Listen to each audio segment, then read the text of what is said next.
Aujourd'hui, je fais une présentation sur les plantes comestibles du Québec. J'avais préparé aussi une autre section avec les plantes non comestibles, même toxiques et mortelles.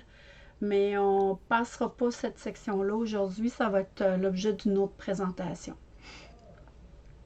Fait que pour commencer, ben, je voudrais vous proposer d'acheter des livres parce que je pense que c'est les meilleurs qui existent. Il y en a un, entre autres, qui a été réédité tellement de fois que je pense que c'est lui qui est le meilleur des choix.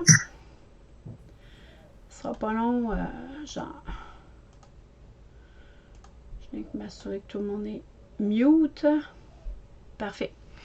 Fait que je commence ici, il y a des plantes comestibles dans Fleur-Bec. C'est écrit par un collectif sous la direction de Gisèle Lamoureux. C'est quand même l'un des meilleurs livres que je pense qui existe sur le marché. C'est parce que là, nous, ce qui nous concerne, c'est la flore québécoise. Fait qu'on c'est bien beau d'acheter des livres sur Internet, mais des fois, on n'a pas les bonnes plantes. En fait, c'est pas des plantes de notre région. Fait que c'est préférable d'acheter celui-là. C'est vraiment celui de notre région. Ce qu'on voit en couverture, c'est des Ataka, mais je les traiterai pas aujourd'hui. Par contre, là-dedans, ça va être très complet. Vous allez avoir toute l'information, même les plantes toxiques. Elle a tout au début du volume. Je l'ai ici. Il y a toute une section aussi qui parle des plantes toxiques, celles qu'il ne faut pas toucher. Fait que ça fait partie de l'apprentissage pour les gens qui veulent connaître quoi manger ou quoi éviter dans le bois. C'est un enseignement avant qui était fait chez les Autochtones. On l'a perdu depuis. Pourtant, vous seriez surpris de savoir comment il y a de choses qu'on peut manger ici à Québec. Malgré tout, même si c'est sans saveur ou moins, en tout cas, savoureux que ce qu'on retrouve au magasin. Un autre ou deux autres livres que je vous propose parce qu'il y a la partie 1 et la partie 2. C'est les plantes sauvages des villes et des champs. Encore une fois, c'est dans la collection Fleur-Bec. C'est un guide d'identification. Puis dans ce guide-là, c'est que vous avez toutes les plantes, en fait, les mauvaises herbes, les plantes sauvages que vous retrouvez dans les champs. Mais aussi, si on peut les apprêter, les manger, c'est inscrit dans chacune des descriptions. Fait que c'est un autre volume qu'on trouve souvent. Moi, j'aime bien aller dans les bouquineries, là. Fait que si jamais vous les trouvez en usager, ça vaut la peine. D'habitude, il y en a en usager, puis moi, ça vaut de l'or, ces livres-là. Et un autre qui est sorti, qui est plus récent, c'est la deuxième édition quand même, mais les autres qui existent depuis longtemps, c'est les plantes sauvages au menu. Fait qu'il y en a qui l'apprécient, mais je vais vous avouer que je ne l'ai pas acheté encore. C'est un des achats que je vais faire prochainement. Bon, ben, je commence avec le classique que peut-être que vous connaissez tous, mais c'est le pissenlit. Puis le pissenlit, c'est peut-être la fleur, on pourrait dire, ou la plante salade qu'on a le plus au Québec, qui est la plus nourrissante, qui n'est pas toxique, qu'on peut pas, on n'est pas nécessairement obligé de se limiter à en manger. Euh, la, le pissenlit, on peut même manger les petits boutons fleuraux. Finalement, ils se mangent de racines aux fleurs, fait qu'en entier. Puis les feuilles, on peut se faire des salades avec ça. C'est vraiment un excellent choix. C'est beaucoup de vitamine C, beaucoup de vitamine A. Il y a du potassium, du fer, du bore, du calcium. Fait que c'est vraiment la mauvaise herbe à utiliser là, pour faire. On peut en faire du vin ou quoi que ce soit. Fait que c'est vraiment un choix important dans ce qui est possible de se nourrir ici à Québec. Vous savez que j'avais fait la dernière fois une présentation sur les famines. Je veux juste vous expliquer que c'est fou, mais là, ils sont nombreux, nos pissenlits sur nos terrains, mais en cas de famine, je ne suis pas certaine qu'on aura autant. Il faut que vous sachiez ça. Puis c'est fou, les informations que je vais vous donner aujourd'hui, il y en a certaines que s'ils viennent à être trop connues, malheureusement, ça pourrait détruire même un environnement complet. C'est-à-dire, ils pourraient être trop mangés. Fait que je les ai pas toutes dit, heureusement. Mais quand même. Le plantain, qui, à mon avis, c'est pas tellement bon, mais il y en a qui aiment ça. Mais c'est surtout les jeunes pousses au printemps qu'on va utiliser. Fait que au niveau du plantain, il y a aussi la graine qu'on peut utiliser, qu'on peut broyer. Normalement, la graine du plantain, elle peut être cuite puis mélangée avec d'autres grains pour faire par exemple du pain ou quoi que ce soit. Fait que la graine est comestible, la feuille est comestible, Sachez quelque chose, à chaque fois qu'une plante monte en fleurs, ses feuilles deviennent plus coriaces. Ça fait que quand on veut manger les feuilles, on les mange toujours avant sa floraison. Et les racines, on les mange aussi avant les floraisons, si on veut avoir le plein potentiel d'une plante. Fait que ça se mange du printemps à l'automne. C'est parmi les plus communes. Là, on va aller dans le moins commun, mais c'est quand même des plantes qui se mangent. Les têtes de violon. Les têtes de violon, bon, il y en a qui disent qu'il y en a qui sont toxiques. Oups, j'ai glissé précédent.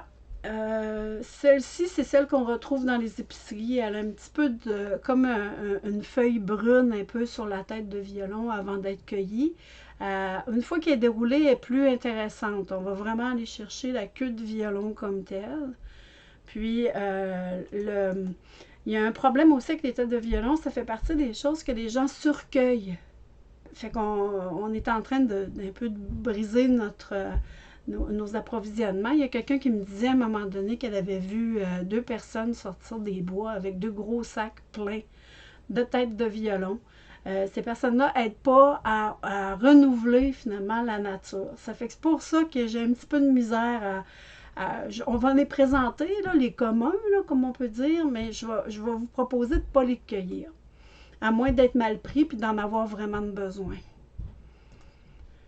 Un qui est moins connu, c'est l'osmone cannelle.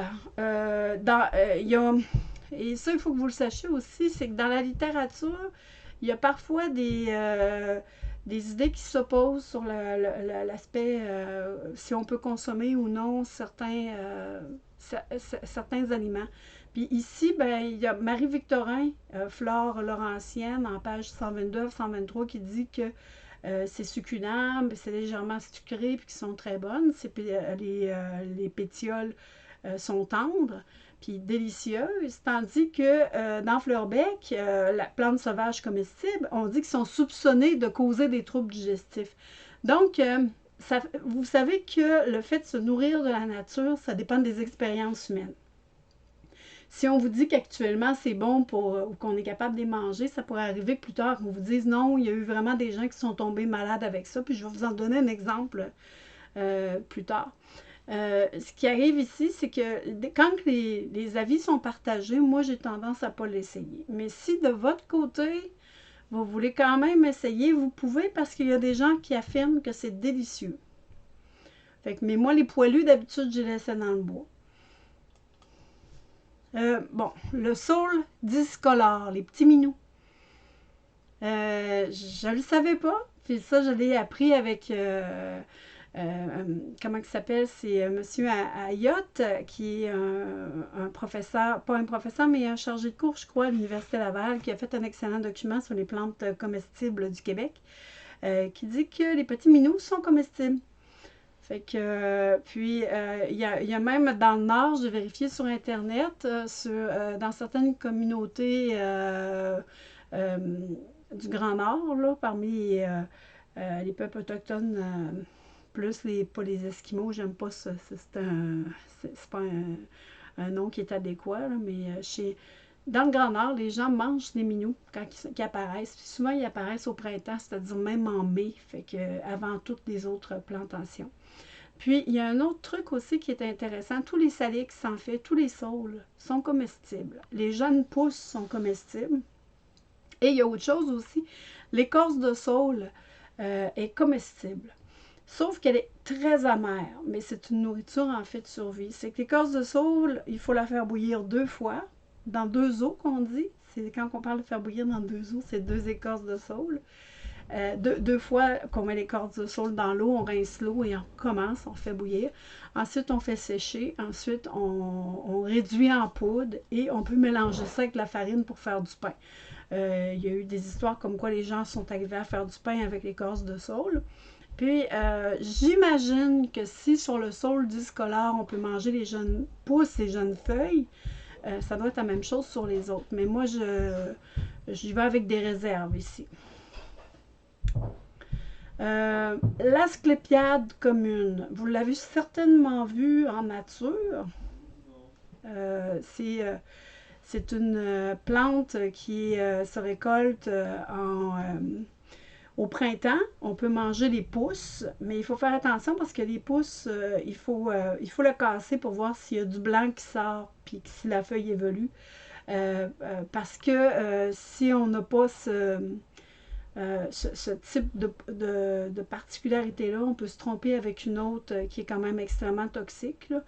Mais normalement, il n'y a pas trop de problème. Si la pousse est grosse comme ça, puis elle est déjà ouverte, là, il ne devrait pas y avoir de problème. Mais je vais vous la présenter. Je pensais que je l'avais mis ici. C'est pour ça que je vous dis qu'il faut que je vous parle aussi des plantes toxiques.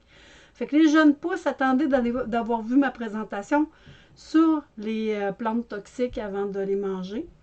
Par contre, ça n'arrivera pas avant cet hiver, c'est certain. Fait qu'il faut falloir que vous suiviez ma deuxième présentation sur les plantes toxiques. Par contre, ici, les boutons fleuraux comme ça, ils sont utilisés en brocoli.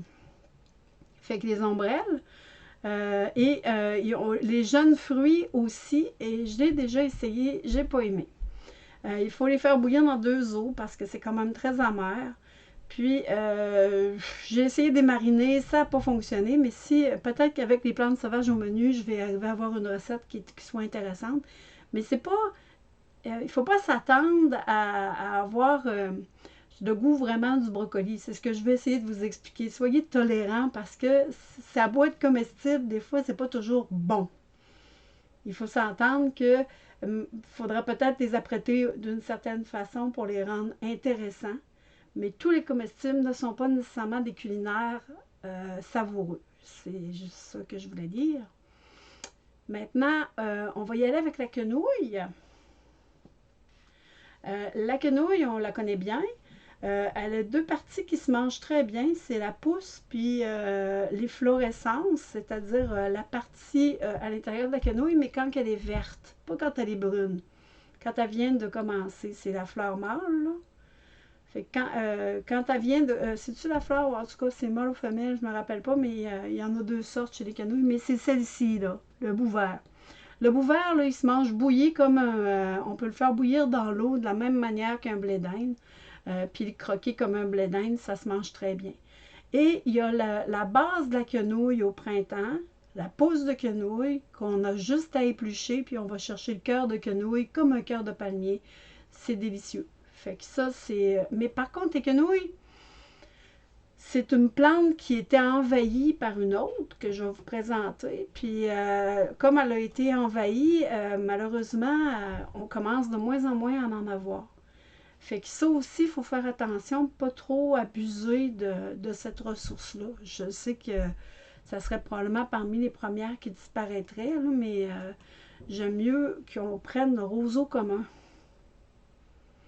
Le roseau commun, c'est la plante d'Europe qui l'a envahi. On la retrouve dans presque tous les espaces qu'occupaient les quenouilles. C'est une plante qui pousse dans les marécages.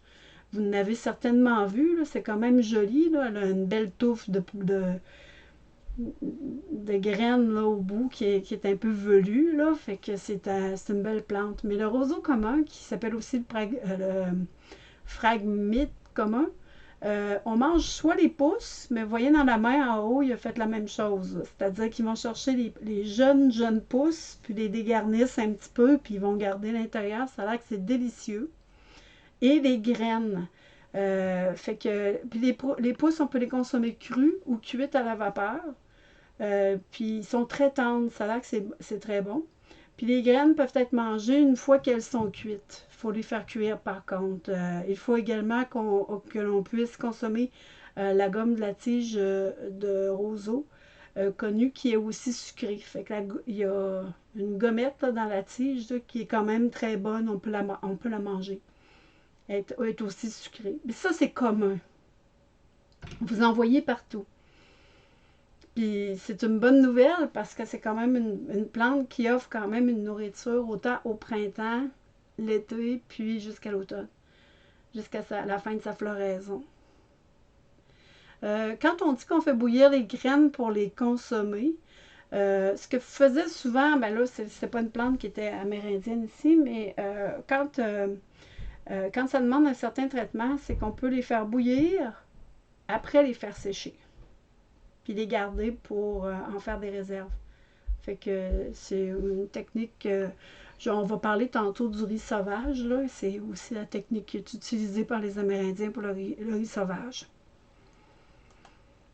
Maintenant, une autre plante envahissante qui pourtant est consommable, puis c'est une bonne nouvelle, c'est la renouée japonaise, le bambou en fait. Vous l'avez sûrement vu. Tout le monde essaye de s'en débarrasser, puis ça se multiplie comme c'est pas possible. Ben, les jeunes pousses de tout ça, puis les tiges se mangent. Les tiges ont une espèce de goût de rhubarbe, mais ils sont plutôt coriaces. Fait que la tige qui est un peu âgée, c'est plus mâchouillé finalement qu'autre chose parce que d'avaler la fibre est comme trop, est trop coriace pour servir de nourriture. Par contre, les jeunes pousses, celles qui arrivent au printemps, quand on sait qu'on en a dans un secteur, là, jusqu'à 20 cm, on les coupe, puis ça a l'air que c'est délicieux. C'est très tendre. Il n'y a aucun problème, puis c'est parfaitement consommable.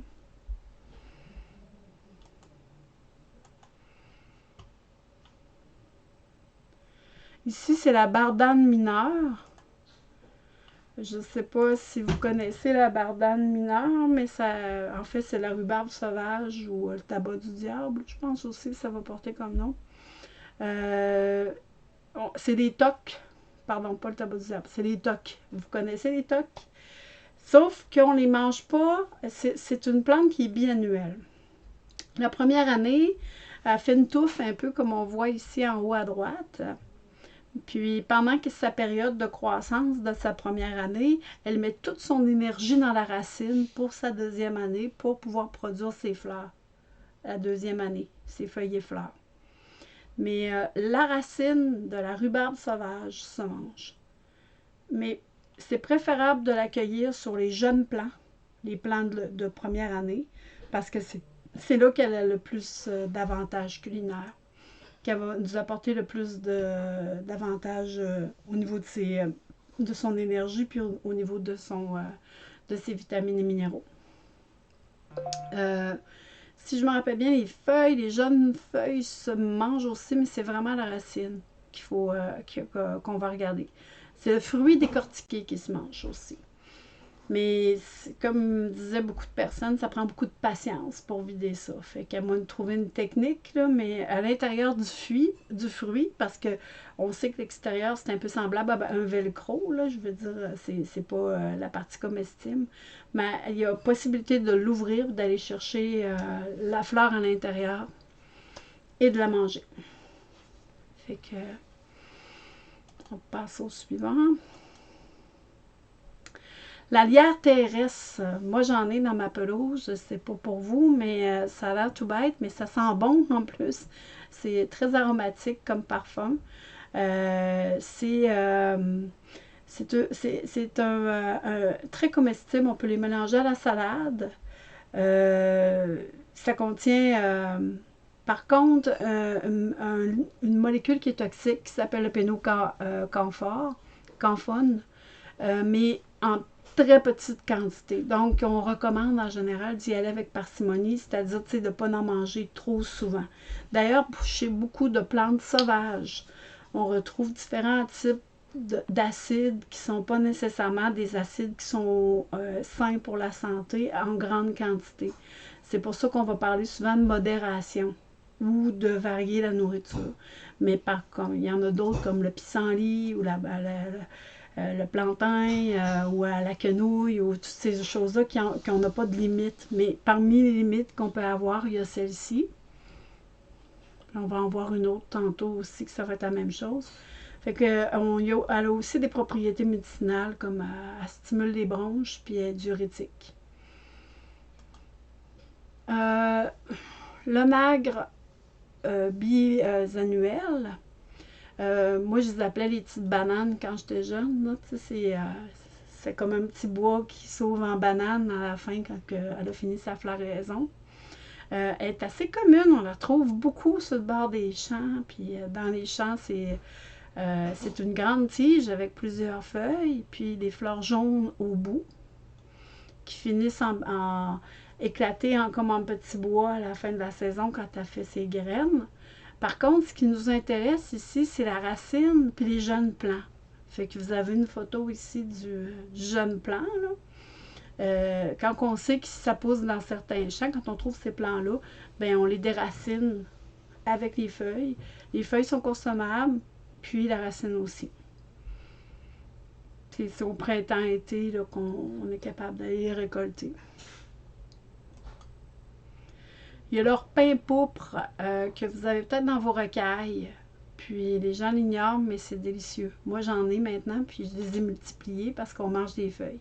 Mes poules aussi les aiment parce qu'ils ont tendance à faire un saccage quand ils en trouvent un. Dans le fond, encore une fois, on ne mange pas les feuilles quand les fleurs sont arrivées parce qu'ils deviennent coriaces, ils deviennent amers.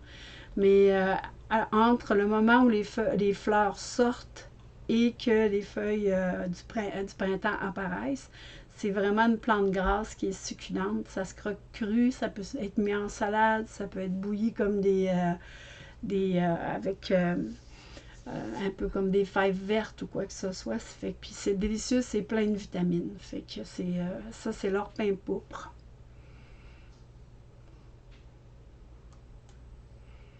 Le chou gras, vous avez tout entendu à un moment donné quelqu'un dire tu jettes tes choux gras, ben on fait référence à cette plante-là. Le chou gras, c'est une plante qu'on retrouve souvent qui est un petit peu une mauvaise herbe. Là, elle va pousser à travers nos fleurs dans nos rocailles. Elle a une feuille qui est assez particulière, dentelée. Puis, effectivement, c'est une feuille grasse. C'est pour ça que je l'ai mis juste après l'urpin, parce qu'elle a vraiment une texture de feuille qui ressemble... elle n'est pas aussi épaisse que celle de l'urpin, mais c'est une feuille cassante. Ça se mange autant le légume, on peut le faire cuire, le jeune plant. Fait que, puis les jeunes feuilles. Mais ça peut se manger cru aussi, j'avais déjà goûté. Mais cuit, c'est sûr que ça enlève plus de saveur. C'est un très bon comestible. Le pourpier potager, ou pourpier gras. C'est une plante qui se développe en général assez rapidement. Ça commence avec un petit tas comme ça, puis finalement, on en retrouve partout dans le potager.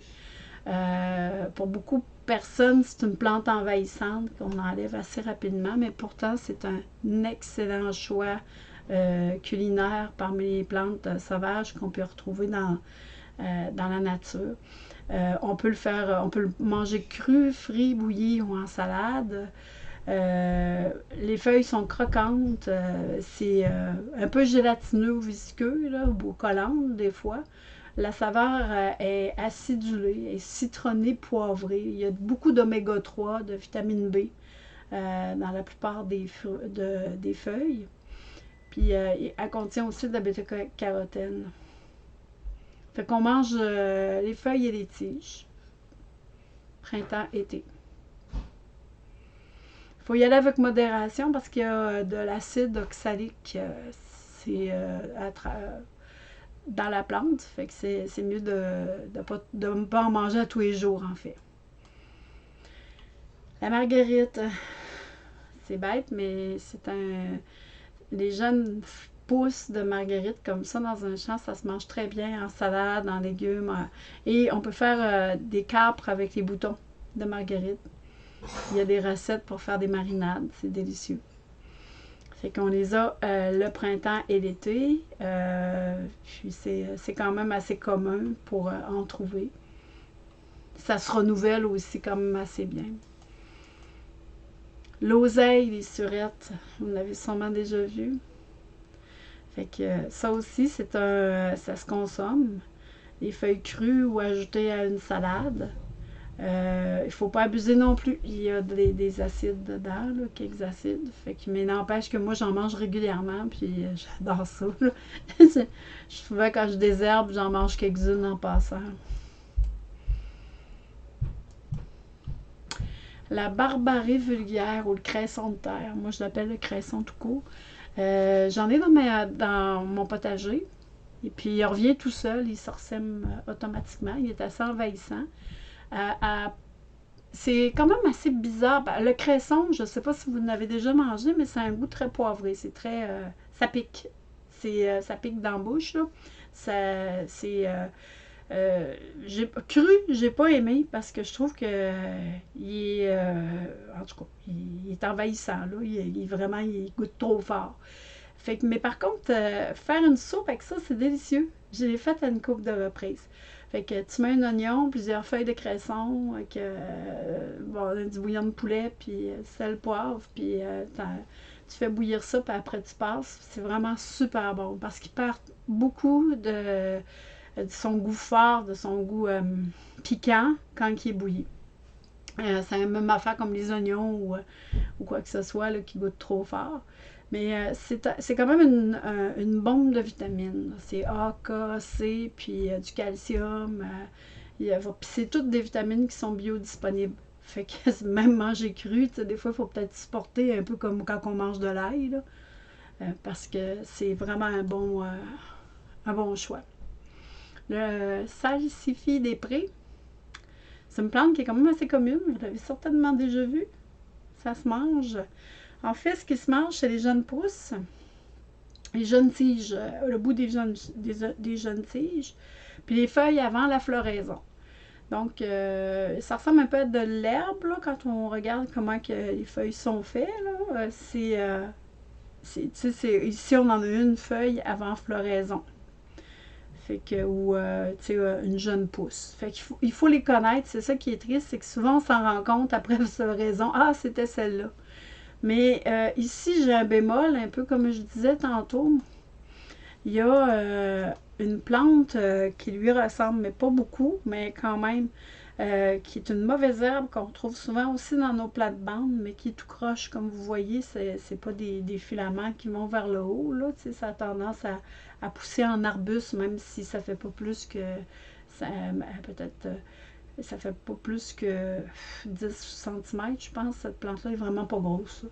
Mais regardez, les boutons ici ont des petites encoches noires dessus. Tandis que l'autre, vous allez voir, les boutons sont mauves. Ils ont des traits mauves dessus. Fait que...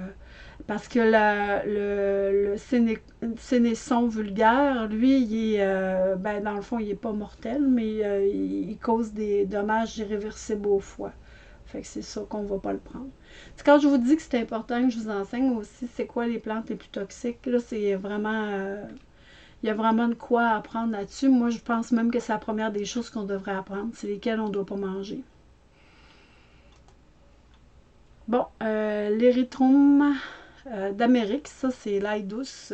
En marque, elle est facile à voir. On l'a toutes vu dans le bois, là. Ses feuilles sont assez faciles à reconnaître, avec des petites taches, puis ces petites fleurs en clochette. En fait, on mange surtout la feuille avant floraison et le bulbe.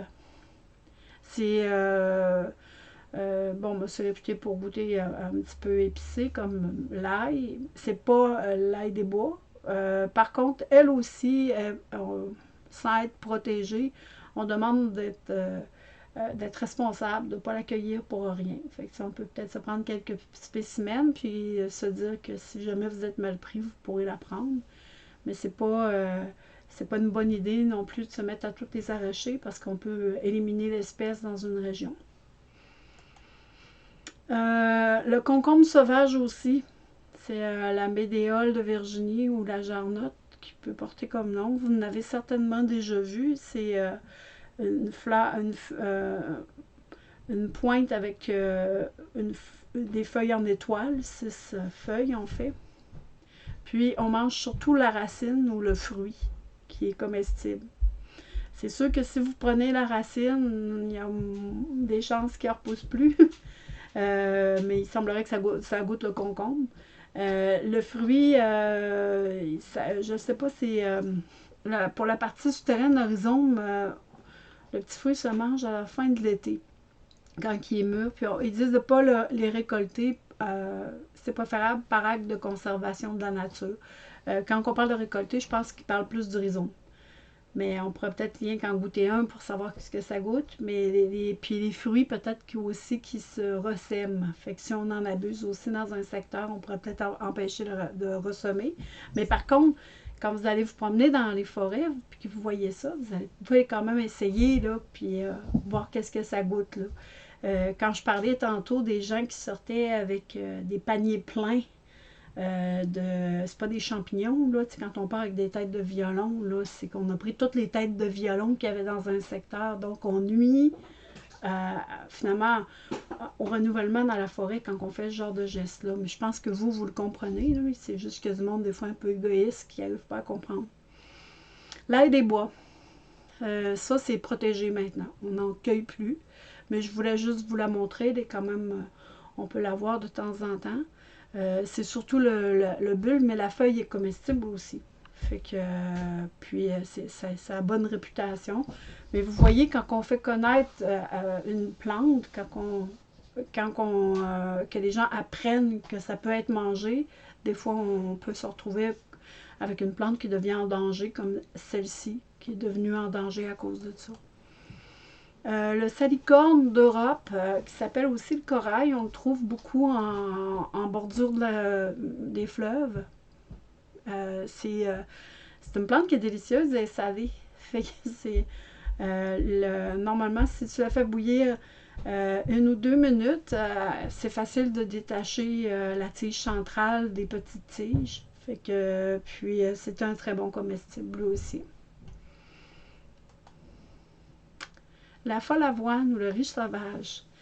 Ben oui, on a du riz au Québec. C'est le riz sauvage de nos Amérindiens.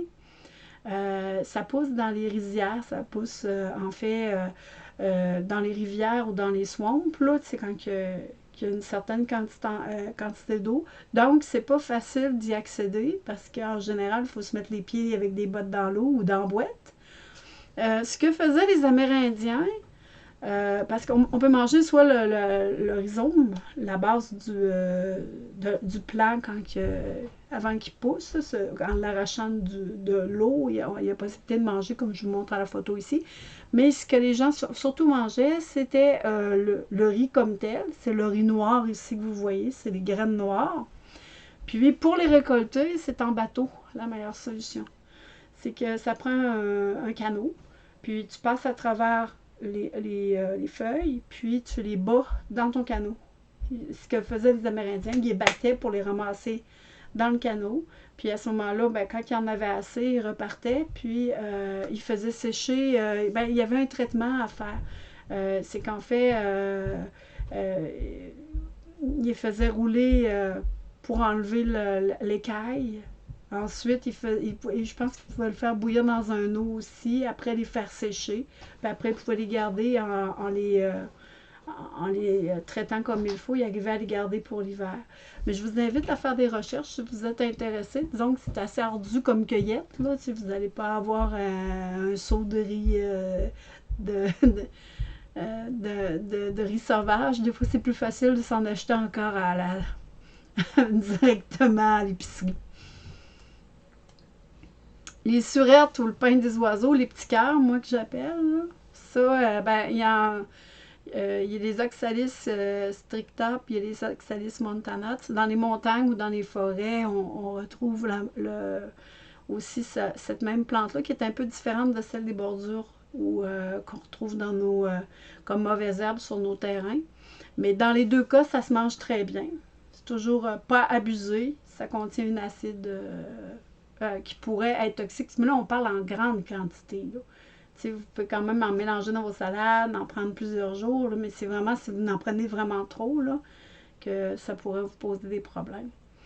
Fait que celui-ci, il y a des fleurs jaunes d'habitude, mais celui de forêt, il y a des fleurs différentes. Mais finalement, c'est pas tellement dur de les reconnaître. Ils sont vraiment en forme de petits cœurs. Le rosier sauvage, je vous en avais parlé. Non, je n'ai pas parlé. Le rosier sauvage, ça c'est particulier parce que moi je me suis trompée. La première fois que j'ai su que les fruits se mangeaient, je les ai fait bouillir en entier. Et c'était une erreur. La première chose, c'est que ça goûtait vraiment mauvais puis c'était bien trop dur. Puis je vais vous expliquer pourquoi il ne faut pas faire ça. C'est qu'il faut attendre à peu près deux gelées comme il faut avant de les cueillir. Premièrement, c'est je vais vous en présenter quelques-uns qu'on cueille à la gelée. Ça fait que c'est à la fin de l'automne. Ensuite, on ne mange pas les graines qu'on appelle les akènes dedans. On les mange pas. c'est accent grave N-E-S. Ça fait qu'on enlève seulement la croûte autour. C'est le rouge seulement qui se mange, en tout cas, qui est un bon comestible. Ça contient plein de vitamine C, de la vitamine B, de la bêta-carotène, des provitamines A, puis des minéraux. Fait qu'une fois qu'il a été jeté 2 fois, normalement, il ramollit un peu, fait que c'est plus facile de le diviser de son contenu. Puis, si vous en avez assez, vous pouvez faire des gelées. Il y en a qui peuvent faire il y en a qui vont faire du vin, il y en a qui vont faire des confitures, il y en a qui mangent cru aussi. Mais il faut vraiment les diviser du contenu des espèces de graines, que je crois pas que ce sont vraiment des graines, je sais pas, mais c'est vraiment dur, c'est pas bon, là. Fait qu'enlever ça, là, c'est pas ça qui est un bon comestible. Ce rosier-là, on en trouve partout. Puis les gens ne savent pas que ça se mange, mais effectivement, le fruit rouge, on le laisse mûrir sur le plant. Puis après 2 gelées, on peut le ramasser. Ici, c'est le Mayentem du Canada. Je ne suis pas sûre de le prononcer comme il faut. C'est une petite feuille qui part de la base de la tige puis qui s'en va vers le haut. Là. Remarquez ces feuilles parce que il ne faut pas la confondre avec l'acté rouge que je vais vous montrer tantôt, qui est une autre plante, mais elle est pas comestible. Elle provoque des gastro-entérites graves.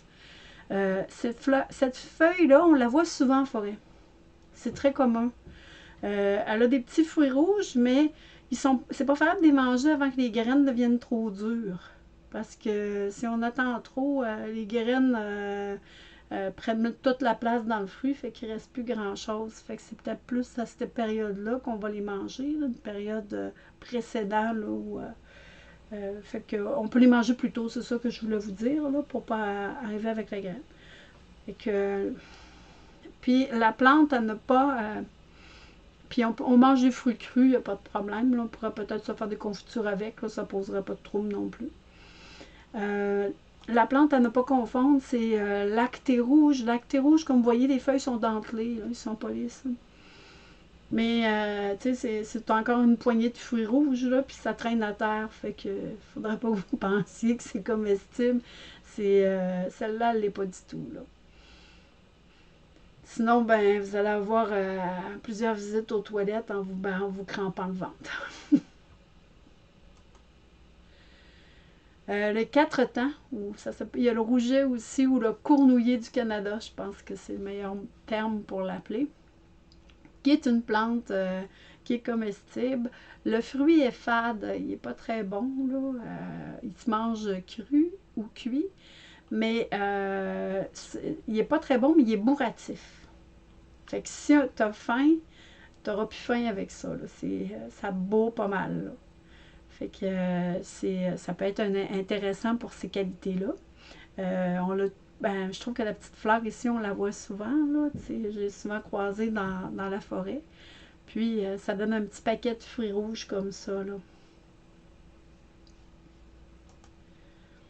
Bon, la Smilacine à grappe. Celle-ci aussi, on l'a vu souvent en forêt. C'est une grande tige avec des feuilles réparties de chacune des côtés. La fleur est blanche, un peu velue. Elle, ben, la racine se mange aussi, j'ai oublié de le marquer, et les fruits. Les fruits rouges, ils se mangent crus. Puis, lui aussi, il faut pas attendre trop que les graines soient dures. Fait que ça ressemble beaucoup à celui, mais c'est pas la même espèce là, que j'ai présenté un peu avant. Le streptoprose. Ça, c'est bon. Si jamais vous en voyez, c'est tellement délicieux. C'est vraiment sucré, c'est vraiment succulent comme fruit. En fait, c'est une tige aussi que les feuilles sont réparties de chaque côté comme celle qu'on a vue précédemment. Sauf que les fruits sont comme en clochette en dessous. Fait que ça fait souvent un arc où on voit suspendus les fruits en dessous. On les retrouve des fois sur le bord des rivières ou le bord de falaise ou quoi que ce soit. Ces fruits sont vraiment bons. Si jamais vous... Tu sais, je vous donne les noms scientifiques ici pour pas que vous vous trompez. Euh, Avec ces noms-là, vous pouvez aller chercher sur Internet, puis avoir plus d'informations pour essayer de la repérer en forêt. Mais quand vous voyez ça, c'est vraiment super bon. C'est mangez-le au complet. Là. Faut pas gâcher ça, là, ça vaut vraiment la peine. Bon, toi, attends. Précédent.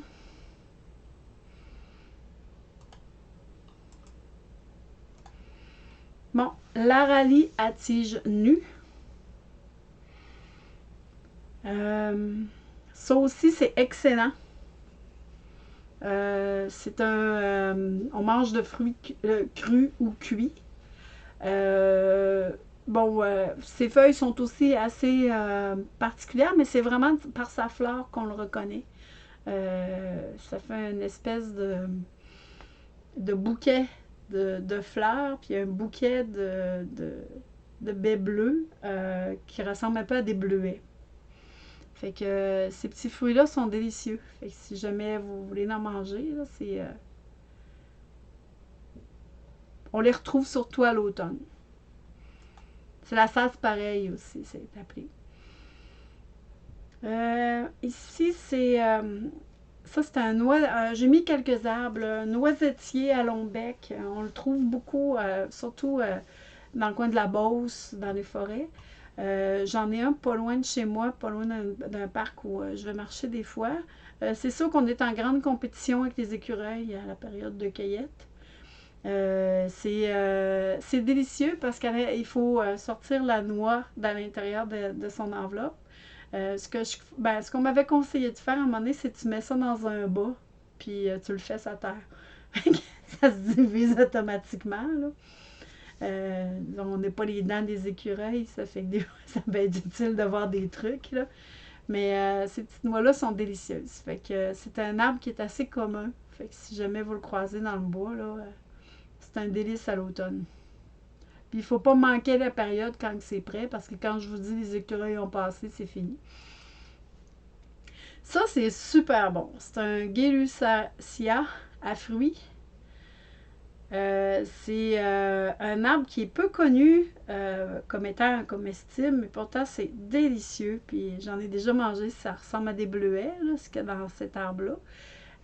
C'est à l'arrière des feuilles, il y a une particularité. Ben là, ça, c'est le fruit pour commencer. Vous allez voir qu'il y a des petites graines comme ça en fleurs, là, comme en forme d'étoile. Le fruit est comme blanc laiteux un peu à l'intérieur. Puis les fleurs sont roses avant que le fruit apparaisse. Puis les fruits sont lisses. Puis quand tu en as mangé un, c'est tellement bon que tu n'arrêtes pas d'en manger. Puis je vais vous raconter une anecdote. Quand je devais avoir à peu près 11 ans, j'en ai trouvé un en forêt. Puis j'ai voulu goûter puis savoir si c'était bon. Puis quand j'ai vu que c'était si bon que ça, que c'était sucré, j'en ai mangé plein. Puis là, je me suis couchée à table, puis je regrettais. Puis je me dis, je vais peut-être mourir. Mais non, c'est pas toxique, j'ai survécu. Fait que c'est parce que c'était vraiment très bon. Fait que c'est à l'automne qu'on le retrouve. Et une particularité, c'est que derrière la feuille, il y a comme des petits... il y a comme une petite gommette collante. Fait que c'est comme ça qu'on la reconnaît. Mais c'est quand même un arbre qui est quand même facile à reconnaître. Il y a le pimbina, pardon, la viande trilobée. On a des feuilles ici qui ressemblent un peu à celles d'un érable, avec des cloches de fruits rouges. À prime abord, ça ferait penser à un sureau des oiseaux, mais c'est vraiment pas ça.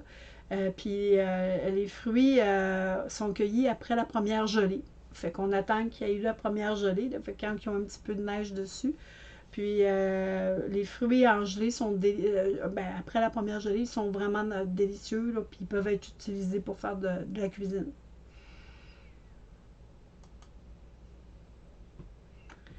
Et il y a des petites poires ou l'arbre qu'on appelle la mélanchier, qu'on retrouve beaucoup en ville parce qu'il y a des gens qui en ont chez eux. Et on les retrouve aussi dans des parcs parce que comme c'est pas toxique, ils n'ont pas peur que les enfants s'empoisonnent avec. Fait que c'est des fruits qui sont qui se mangent crus ou confits. Fait que qui sont des bons comestibles. Le tilleul d'Amérique. C'est bête, mais cet arbre-là, lorsqu'il fleurit au printemps, les jeunes pousses, les jeunes feuilles sont délicieuses, puis on peut en manger. C'est pas aucun problème pour la santé. Fait que comme j'ai dit tantôt, parce que je vais préparer ma présentation pour la suite avec les plantes toxiques, mais malheureusement, je pense pas avoir le temps. Il y a vraiment trop à dire là-dessus. Il y en a rien qu'une que je vais vous montrer tout de suite. Tantôt, je vous parlais de l'acépiade commune, puis je vous disais que les jeunes pousses pouvaient être confondus avec l'hypocine à feuilles d'androsème. C'est pas à prendre à la légère parce que des doses excessives peuvent provoquer ici des vomissements, de la diarrhée de cette plante-là qui est juste à côté. Ça fait que je vous recommande pas de prendre les pousses avant d'avoir pris des techniques de reconnaissance. Entre autres, la pousse de l'asclépiade commune, quand on la coupe, elle est laiteuse. Elle fait un lait. Puis ce lait-là, d'ailleurs, il n'est pas comestible. Quand on la fait, on fait bouillir les fruits, puis tantôt je vous parlais du brocoli, de la fleur qu'on pouvait manger en brocoli. On les fait bouillir justement pour enlever le latex de l'aclépiade commune. Mais l'aclépiade commune, au moins, son latex nous permet de la distinguer de l'apocine à feuilles d'androsème, qui, elle, est très toxique et même peut entraîner un ralentissement du cœur, la mort, qui peut souvenir après des convulsions si on en prend. Fait que c'est vraiment une plante très dangereuse. Je vais vous la montrer peut-être avant, parce que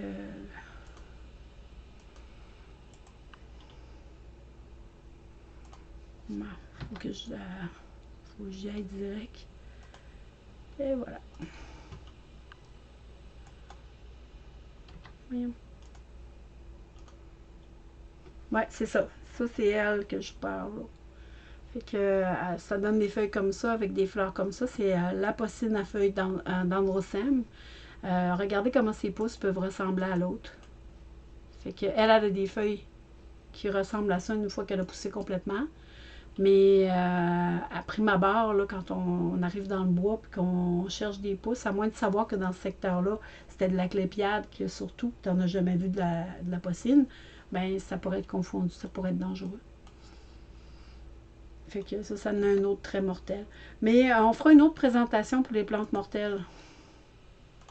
Elle est déjà prête de toute façon, là, puis je la cédulerai probablement pour après les fêtes. Voilà.